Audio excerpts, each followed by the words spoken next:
যুদ্ধ করছি আমি বঙ্গবন্ধুর নেতৃত্বে, তার আহ্বানে পাকিস্তান হানাবাহিনীর বিরুদ্ধে।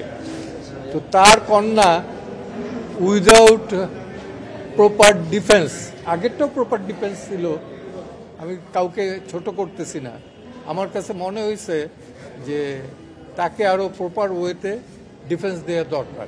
দ্যাটস ওয়াই আমি স্টেট ডিফেন্সের আমি বলছিলাম প্রথমে যে on behalf of Sheikh Hasina, তো বলছে যে এটা তো আপনি পারেন না বিকজ শি ইজ ফিউজিটিভ।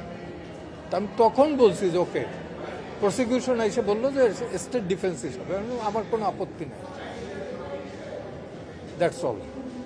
আচ্ছা, ওই দুটো মামলায় অনেক আসামি পলাতক আছেন, বিশেষ করে সাবেক প্রধানমন্ত্রী সাজাপ্রাপ্ত শেখ হাসিনা, সাবেক স্বরাষ্ট্রমন্ত্রী সাজাপ্রাপ্ত আসাদুজ্জামান খান কামাল, তারাও এই মামলার আসামি গুমের ব্যাপারে।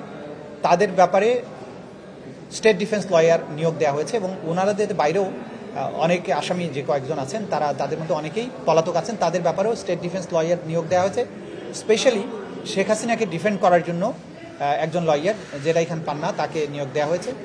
আর আসাদুজ্জামান খান কামালের জন্য একজন লয়ার এনগেজ করা হয়েছে এবং বাকি যারা আছেন তাদের জন্য আলাদাভাবে স্টেট ডিফেন্স লয়ার নিয়োগ করা হয়েছে এবং তারা আইন অনুযায়ী আদালতকে সেইভাবে স্টেট ডিফেন্স লয়ার হিসেবে সহযোগিতা করবেন।